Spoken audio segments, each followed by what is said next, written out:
महाप्रज्ञा पूज्यो जिनपति स्वरूपो गुरुवर पुनीतान्ता प्रज्ञा गहनतमतत्त्वेषु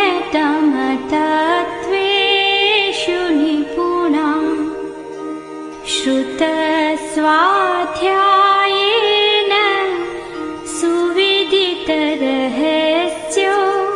विभुवर प्रशस्त्या शास्त्राणां सुषमतरसम्पादनसृति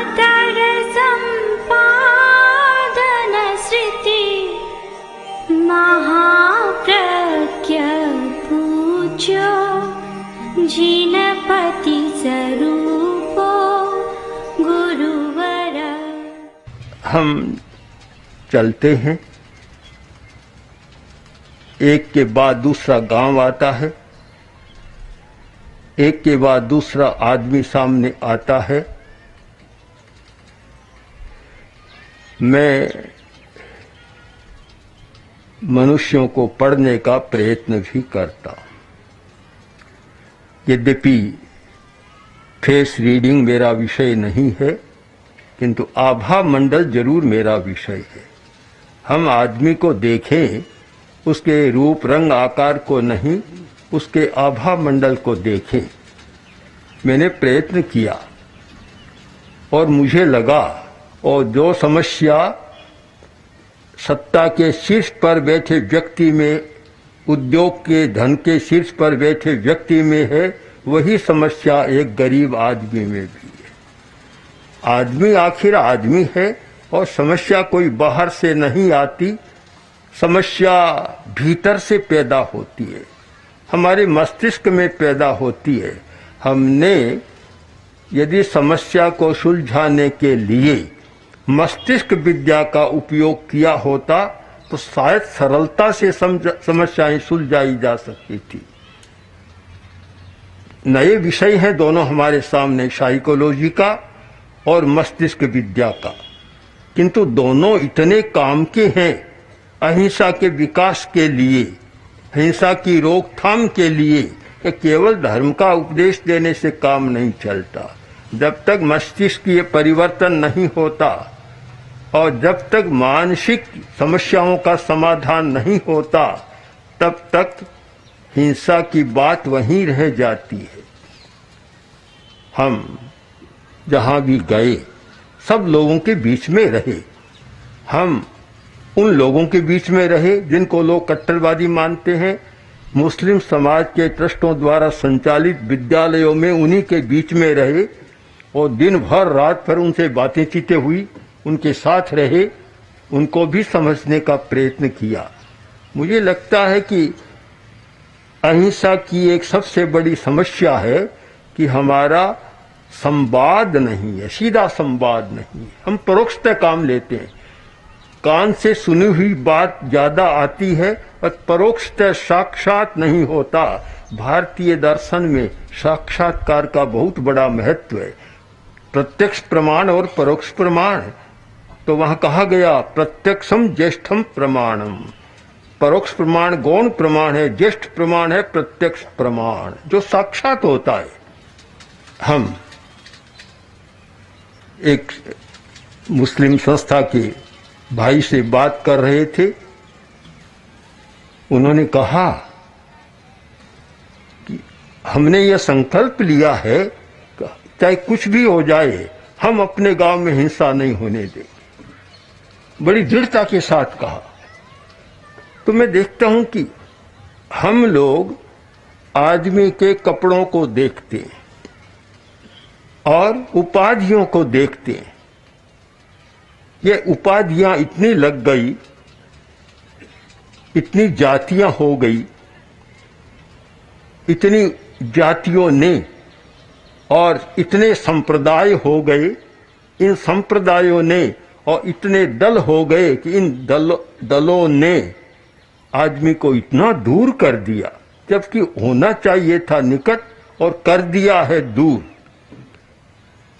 मैंने तो कहा अनेक बार, उन लोगों के बीच में कहा कि अगर बड़े नेता, बड़े धर्म गुरु और बड़े समाज के प्रमुख लोग मौन कर लें तो आप लोग कभी नहीं लड़े। लड़ाने वाली सत्ताएं कौन है? और ये अनुभव किया कि ये लोग कभी लड़ना भी नहीं चाहते, शांति से रहना चाहते, रह रहे हैं। हम तो उनके बीच में रह कर आए हैं, तो सब शांति चाहते हैं। हमने एक बात उनसे कही, मुसलमान भाइयों से भी कही, हिंदू भाइयों से भी कही, कि आप क्या चाहते हैं? अगर ये चाहते हैं कि गरीबी कम हो, समृद्धि बढ़े, उन्नति हो, तो एक बात पर ध्यान देना होगा कि इन सब के लिए शांति अनिवार्य है। शांति है तो गरीबी भी कम हो सकती है, समृद्धि बढ़ सकती है, प्रगति हो सकती है। और लड़ते झगड़ते रहेंगे तो और ज्यादा गरीब बन जाएगा। मुझे तो इस बात की बहुत बार चिंता होती थी। मैंने अनेक बार कहा, मैंने कहा बड़े लोगों को कराने वालों की कोई कमी नहीं है। वे तो अपने आलीशान मकान में एसी में बैठे बैठे मौज कर रहे होंगे, और बेचारे रोज कमाई करने वाले, उन पर क्या बीतता होगा? जो रोज कमाते हैं खाते हैं, उन पर क्या बीतता होगा, क्या समस्या है? पर आदमी ऐसा है कि एक कठपुतली बना रहता है। नेताओं की, बड़े लोगों की कठपुतली है। संख्या तो कठपुतलियों की ज्यादा है, बड़े लोग थोड़े हैं, पर कठपुतली को तो जैसे नचाते हैं वैसे नाचती रहती है। वे तो अगर ये समस्या सुलझ जाए तो आदमी किसी के हाथ की कठपुतली न रहे, उससे अपनी स्वतंत्र अस्मिता का बोध करा जाए, तो मैं मानता हूं कि अहिंसा के विकास का वह पहला कदम होगा। एक बार की घटना है, पटना में कांग्रेस का अधिवेशन था। आज अधिवेशन होने वाला, शाम को पता चला कि रिपोर्ट खो गई। अब अधिवेशन में रिपोर्ट प्रस्तुत नहीं करेंगे तो कैसे काम चलेगा, कैसे होगा? सब लोग, पंडित नेहरू, राजेंद्र बाबू, मौलाना, सब सारे चिंता में हो गए कि कल क्या करेंगे हम। हड़बड़ी मच गई, इधर उधर दौड़ धूप हो रही है। राजेंद्र बाबू ने पंडित नेहरू से कहा, आप चिंता न करें, मैं लिखा दूंगा सर। कैसे लिखा देंगे? आप चिंता न करें, लिखा दूंगा। राजेंद्र बाबू ने सारी रिपोर्ट लिखा दी और देखा तो आश्चर्य हुआ। पंडित नेहरू बोले, कमाल है आपके दिमाग का राजेंद्र बाबू। तो राजेंद्र बाबू बोले, ये दूध का मस्तिष्क है, अंडों का मस्तिष्क नहीं है। तो कुछ लोगों की ऐसी स्मृति होती है कि याद रख लेते हैं, पर परिवर्तन के लिए केवल स्मृति काम नहीं देती। परिवर्तन का हमारा एक अलग तंत्र है, अलग तंत्र। कुछ विदेशी विद्वान, प्रोफेसर जो हमारे पास आते रहते हैं, उनसे हमने एक बार कहा कि आप शांति की बात करते हैं, अहिंसा की बात करते हैं, किंतु शांति अहिंसा को पढ़ाया नहीं जा सकता। पढ़ाया जाता है पर पूरा पढ़ाया नहीं जा सकता, उसका तो प्रयोग और प्रशिक्षण किया जाता है।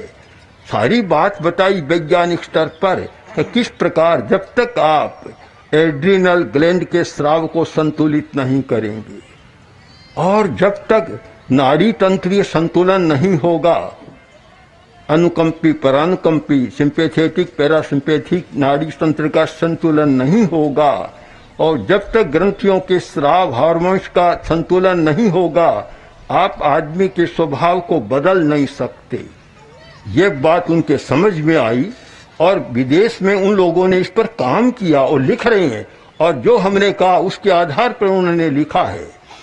आज आप लोग भी चिंतन करें, भारतीय लोगों को भी जरा चिंतन करना होगा। यहाँ एक विद्या थी, योग विद्या, जिससे मनुष्य के मस्तिष्क का परिवर्तन होता था। केवल कानों को अच्छा नहीं लगता था, परिवर्तन होता था। हार्वर्ड यूनिवर्सिटी के एक प्रोफेसर ने एक पुस्तक लिखी है, इमोशनल इंटेलिजेंस। इतनी बढ़िया पुस्तक है। उन्होंने, जो हम जीवन विज्ञान के लिए काम कर रहे हैं, और वह पुस्तक हमारे पास पहुंची तो हमने कहा जो हम कह रहे थे वही बात उन्होंने पकड़ी है कि जब तक हमारे इमोशन पर हमारा कंट्रोल नहीं होता और कोई इंटेलिजेंस यानी इमोशनल इंटेलिजेंस का विकास नहीं होता, तब तक अच्छे व्यक्तित्व का निर्माण नहीं किया जा सकता। उन्होंने बहुत लंबे समय तक रिसर्च करने के बाद पुस्तक लिखी। उन्होंने बतलाया कि मैंने ऐसे लोगों को देखा कि जो कम पढ़े लिखे लोग हैं किंतु जिनका इमोशन पर कंट्रोल है, भाव संतुलित है, उनके नीचे बहुत पढ़े लिखे लोग उनके नीचे काम करें जिनका इमोशन पर कंट्रोल नहीं। आप भी किसी आदमी को रखें, आदमी को, और दिन में सोवर आपको सताए, दूसरे दिन छुट्टी कर देंगे। हम एक शहर में थे, राजस्थान के एक शहर में, और उनकी एक पुत्र वधू थी। इमोशन पर कंट्रोल नहीं था, नियंत्रण नहीं था। गुस्से में आती तब बाजार में जाकर सड़क पर बैठ जाती। भाई आया मेरे पास, बोला कि क्या करूं, ये हो रहा है। मैंने कहा तुमने पहले रूप को देखा, रंग रूप में बड़ी अच्छी, तुमने चमड़ी को देख लिया, रंग रूप को देखा, ये देखते भीतर में कैसी है। केवल बाहर को देख कर लाओगे तो ऐसा ही होगा, और क्या होगा फिर। केवल बाहर को मत देखो, भीतर जाकर देखो कि वह कैसी है। हम भीतर तक जाकर इसका निर्णय करें कि आदमी कैसा है। महात्मा गांधी ने कहा, आचार्य तुलसी ने कहा। आचार्य तुलसी ने जो एक बात कही, सामने प्रश्न आया था, उनके सामने भी प्रश्न आया कि गांधी जी ने इतना किया और आज असर नहीं हो रहा है। आचार्य श्री ने मुझे स्वयं एक बात कही कि हमने अनुव्रत की आचार संहिता तो प्रस्तुत कर दी, बहुत अच्छी, सब लोग मान रहे हैं, हिंदू, मुसलमान, ईसाई, सिख, सब लोग उसको कह रहे हैं मानवीय आचार संहिता है और सर्वधर्म सम्मत है, किसी का कोई विरोध नहीं है। अनुव्रती मुसलमान भी है, ईसाई भी है, ईसाई के पादरी भी काम करने वाले हमारे रहे, सब लोग हैं, किसी का विरोध नहीं है। पर आचार्य वर ने कहा कि आचार संहिता तो बहुत अच्छी है, क्या आचार संहिता से आदमी बदल जाएगा? कोरे संकल्प से, सिद्धांत से आदमी बदल जाएगा? इस पर चिंतन करो। हमने चिंतन किया कि केवल सिद्धांत, केवल शब्दों के व्यापार से और केवल आचार संहिता से आदमी कोई बदल सकता है, अनुपात से ज्यादा नहीं बदलते। तो फिर क्या किया जाए? तो उसके लिए प्रशिक्षण की बात चालू की जाए। जो हमारा विचार है और उस विचार को आचार में बदलना चाहते हैं तो बीच में एक संस्कार का पुल बना लें, और वह पुल बन गया तो फिर आपका विचार आचार में बदल जाएगा। आज ये संस्कार का पुल बनाने की प्रक्रिया नहीं चल रही है, शिक्षा के क्षेत्र में भी नहीं चल रही है। केवल विद्यार्थी को पढ़ाया जाता है। आजकल के पाठ्यक्रम में ऐसा नहीं कि अच्छी बातें नहीं पढ़ाई जाती, मानवीय मूल्यों को पढ़ाया जाता है। और आज तो विश्वविद्यालय के स्तर पर ह्यूमन वैल्यूज पर, मोरल वैल्यूज पर काफी काम हो रहा है और काफी बल दिया जा रहा है। किंतु उनसे भी हमने कहा कि केवल ऐसा करने से नहीं होगा। राजस्थान में उस समय एक वित्त मंत्री और शिक्षा मंत्री थे, चंदनमल बेट। आचार्य श्री जयपुर पधारे, उन्होंने कहा कि मैं अब नैतिक शिक्षा शुरू कर रहा हूं, तो घोषणा भी हो गई। आचार्य श्री ने पूछा क्या करोगे? कि इसकी पुस्तक तैयार की जा रही है। हम लोगों ने कहा एक भार और बढ़ जाएगा, आगे तो विद्यार्थी बड़ी मुश्किल से वास्ता लेकर जाता है और कभी कभी दया भी आती है, छोटा बच्चा इतना भार पुस्तकों पर, तो एक भार और बढ़ जाएगा। तो उन्होंने कहा क्या होना चाहिए? तब हमने कहा कि केवल पुस्तक नहीं, अभ्यास, प्रयोग की पद्धति कराओ, प्रयोग। तो फिर परिवर्तन हुआ, उस पर सोचा गया, प्रयोग भी चले, प्रारंभ हुए। तो महर्षि पतंजलि का एक सूत्र है, संस्कार निर्माण के लिए इतना बढ़िया सूत्र मुझे नहीं मिला अभी तक। उन्होंने कहा कि दीर्घ काल नैरंतर्य सत्कारा सेवितो दृढ़ भूमि। हमारा विचार दृढ़ भूमि कब बनता है, यानी संस्कार कब बनता है? कच्चा विचार काम नहीं देता, जब तक दृढ़ भूमि नहीं बन जाता। बीज बोया पेड़ का, तब तक काम नहीं देता, पनपेगा नहीं जब तक कि उसकी जड़ दृढ़ नहीं हो जाएगी, जमीन में नहीं रोप जाएगी, तब तक काम नहीं होगा। वह कब हो सकता है?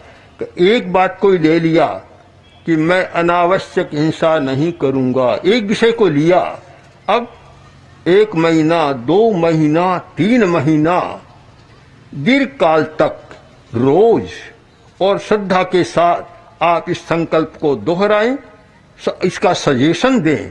आज सजेस्ट्रोलॉजी के प्रयोग मनोविज्ञान के क्षेत्र में और चिकित्सा के क्षेत्र में बड़ा काम कर रहे हैं। आप रोज इसका सजेशन दे, सुझाव दे। महीना, 2 महीना, 3 महीना बाद जो विचार आपने लिया था आत्मसात हो जाएगा और रम जाएगा। आयुर्वेद का एक शब्द है सात्मीकरण। सात्मीकरण, आप जो भोजन करते हैं, भोजन से आपका पोषण नहीं होता। जिस व्यक्ति का पाचन ठीक नहीं है, पाचन तंत्र गड़बड़ है, खाएगा निकल जाएगा, पोषण नहीं मिलेगा। पोषण कब मिलता है? खाने के बाद एक सात्वीकरण की प्रक्रिया होती है कि शरीर उसे अपने रूप में बदल देता है, तब हमें पोषण मिलता है। हम आज की शिक्षा को क्या कहूं, कहना नहीं, कहूं या न कहूं, आज का ऐसा है कि हमने मान लिया कि भोजन करने से ही पोषण मिल जाएगा, सात्वीकरण की प्रक्रिया को छोड़ दिया बीच में। हमारी प्राचीन पद्धति थी, धर्म की पद्धति, दर्शन की पद्धति रही। महावीर ने 5 शब्द दिए, श्रवणे नाणे बिन्नाणे पच्चखाणे ये संयमी। 5 है, 5 करो तब कोर्स पूरा होगा। उपनिषद का सुंदर वाक्य है, श्रवण मनन और निधिध्यासन। कोरा सुनने से नहीं होगा, सुनो, मनन करो और निधिध्यासन करो, उसका अनुशीलन करो, अभ्यास करो, तब बात पूरी होगी। लोगों ने पूछा कि गांधी का, मैंने कहा गांधी का कोई दोष नहीं है, महावीर का भी कोई दोष नहीं, आचार्य तुलसी का भी कोई दोष नहीं। दोष तो हमारा है कि हमने उनके विचारों को शब्दों में तो बांध दिया, पर प्रयोग की भूमि पर नहीं उतारा, प्रशिक्षण के साथ नहीं जोड़ा। और जब तक नहीं जोड़ेंगे, 100 वर्ष और बीत जाए तो भी कोई परिवर्तन आने वाला नहीं है।